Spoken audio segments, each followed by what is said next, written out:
హైదరాబాద్‌లో రోజుకో వింత చోటు చేసుకుంటుందని చెప్పాలి. ఎందుకంటే, ఒక వ్యక్తి అయితే తన భార్యను అతి కిరాతకంగా చంపి, కుక్కర్‌లో ఉడకబెట్టి, పొడి చేసి, చెరువులో కలిపారు. అది అందరికీ తెలిసిన విషయమే.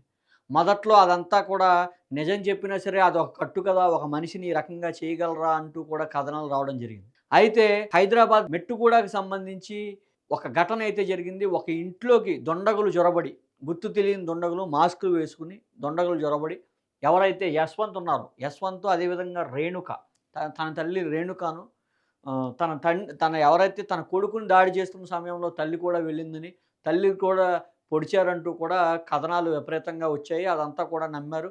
కొన్ని సీసీటీవీ ఫుటేజులు కూడా రావడం జరిగింది. వాళ్ళందరూ కూడా మాస్కులు కట్టుకొని వెళ్ళడం, ఇవన్నీ కూడా రావడం జరిగింది. అయితే ఈ కథనంలో ఇదంతా ఒక కట్టు కథ. యశ్వంత్ తను ఆత్మహత్య చేసుకుంటూ తన తల్లిని చంపాడు అంటూ కూడా పోలీసులు తేల్చిన పరిస్థితి అయితే ఉంది. ఇది ఒక గొప్ప సస్పెన్స్ సినిమానైతే తలపిస్తుందని చెప్పాలి. ఏదైతే ఎవరైతే మెట్టగూడకు సంబంధించిన యశ్వంత్ సంబంధించిన విపరీతంగా తనను పొడి చేశారు, వెళ్ళిపోయారు, పారిపోయారు అంటూ కూడా కథనాలు రావడం జరిగింది. ఇవన్నీ కూడా పోలీసులైతే విచారణ చేశారు. ఏదైతే యశ్వంత్ ఆ రోజు పూర్తి వివరాల్లోకెళ్తే ఎవరైతే యశ్వంత్ ఉన్నారో, యశ్వంత్ కొంతకాలంగా ఆర్థిక ఇబ్బందులతో అయితే బాధపడుతున్నాడో, అదేవిధంగా తన తల్లి రేణుక పదే పదే "నువ్వు ఉద్యోగానికి వెళ్ళు, పైన ఇల్లు కట్టాలి, అదేవిధంగా నువ్వు కూడా పెళ్లి చేసుకో, పెళ్లి చేసుకుంటే గనక సెటిల్ అవుతావు" అంటూ కూడా పదే పదే ఒత్తిడి తేవడం మొదలుపెట్టింది.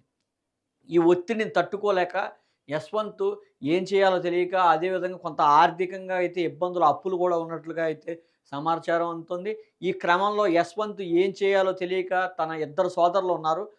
ఇద్దరు సోదరులు కూడా మూడో సోదరుడు వినయ్‌కి అయితే పెళ్ళయింది. రెండో సోదరుడు ఇంకా పెళ్లి కాలేదు. యశ్వంత్‌కి కూడా పెళ్లి కాలేదు. ఇది అన్నీ కూడా ఆర్థిక పరిస్థితులు కావచ్చు, ఇంట్లో తల్లి ఒత్తిడి కావచ్చు, ఇవన్నీ కూడా కలగలిపి ఒకరోజైతే యశ్వంత్ అయితే ఒక నిర్ణయానికైతే వచ్చాడు. ఖచ్చితంగా తన ఆత్మహత్య చేసుకోవాలంటూ కూడా నిర్ణయానికి వచ్చిన పరిస్థితి అయితే ఉంది. ఈ క్రమంలో ఎవరైతే తన సోదరులిద్దరూ కూడా బయటికి వెళ్ళిన తర్వాత యశ్వంత్ ఇంట్లో కూరగాయలు కోసే చాకుతో అయితే పొడుచుకోవడం జరిగింది. పొడుచుకుంటే యశ్వంత్ పొడుచుకుంటున్న సమయంలో అయితే తల్లి రేణుక వెళ్లి ఆపడానికి ప్రయత్నించింది. ఏదైతే ఒత్తిడిలో ఉన్నాడో తన తల్లి ఈ రకంగా ఒత్తిడి తీసుకురావడం వల్లే ఆత్మహత్య చేసుకుంటున్నట్టుగా ఫీల్ అయిన యశ్వంత్ ఏం చేశాడంటే తన తల్లిని కూడా పలుమార్లు పొడవడం జరిగింది. పలుమార్లు పొడవడంతో ఒక్కసారిగా అయితే కేకలు వేసింది. ఆ కేకలకు చుట్టుపక్కల వారందరూ వచ్చారు. అయితే తలుపులు దగ్గరికి వేసున్నాయి. బయటికి ఎవరెళ్లారో ఎవరికీ తెలీదు.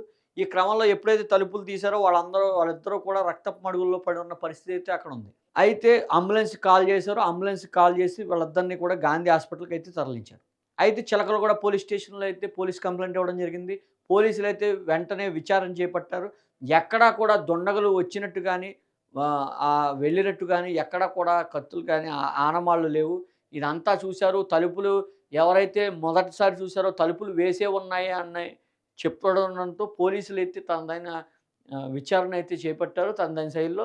అయితే ఈ క్రమంలో ఎవరైతే యశ్వంత్ ఉన్నాడో, బాధితుడిగా ఎవరైతే గాంధీ హాస్పిటల్‌లో ఉన్నాడో అతనే నిందితుడి కిందైతే తేల్చారు. తన ఒత్తిడి కారణంగా ఆత్మహత్య చేసుకునే ప్రయత్నంలో తల్లి అడ్డు వచ్చిందని తల్లిని కూడా పొడిచిన పరిస్థితి అయితే ఉంది. అయితే ఇందులో కూడా దీనికి సంబంధించి అయితే పోలీసులు కత్తికి సంబంధించి అదేవిధంగా చాకు అయితే స్వాధీనం చేసుకున్నారు. రక్తాన్ని ఫోరెన్సిక్‌కి అయితే పంపడం జరిగింది. ఖచ్చితంగా యశ్వంత్ ప్రస్తుత పరిస్థితి నిలకడగానే ఉంది. రేణుకది కూడా.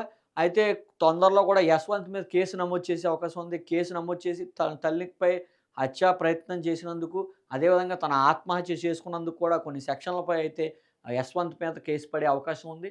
అతను ఖచ్చితంగా జైలుకైతే తరలించే అవకాశం మరికొద్ది రోజుల్లో ఉంది. ప్రస్తుతం అతను చికిత్స పొందుతున్నాడు కాబట్టి పోలీసులు అరెస్ట్‌కైతే ఇంకా రంగం అయితే సిద్ధం చేయనట్లుగా సమాచారం అందుతుంది. ఏదైతే హైదరాబాద్‌లో గతం నుంచి చూస్తున్నాం. ఎవరైతే గురుమూర్తి ఉన్నారో గురుమూర్తి తను ఆహ్, తన భార్యను అతి కిరాతకంగా చంపడం అందరికీ తెలిసిన విషయమే. అయితే అది ఒక కట్టు కథ. దాని భార్యను అంత కిరాతకంగా ఏ మనిషి చంపలేడంటూ కూడా అప్పుల్లో కూడా కథనాలు వచ్చాయి.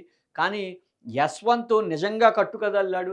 నిజంగా కట్టుకదలితే ఒక 5గురు దుండగులు ఇంట్లోకి ప్రవేశించినట్టు, అదేవిధంగా యశ్వంత్‌ను అదేవిధంగా విచక్షణ రహితంగా తన తల్లి రేణుకను కూడా కిరాతకంగా పొడవడం జరిగిందంటూ కూడా భారీ స్థాయిలో మొత్తం అంతా స్ప్రెడ్ అవ్వడం జరిగింది. అయితే ఎట్టకేలకు చిలకలగూడ పోలీసులైతే మొత్తం ఈ కేసునైతే ఛేదించడం జరిగింది. ఎవరైతే బాధితుడి కింద ఉన్నాడో యశ్వంతే నిందితుడనైతే పోలీసులు తేల్చారు.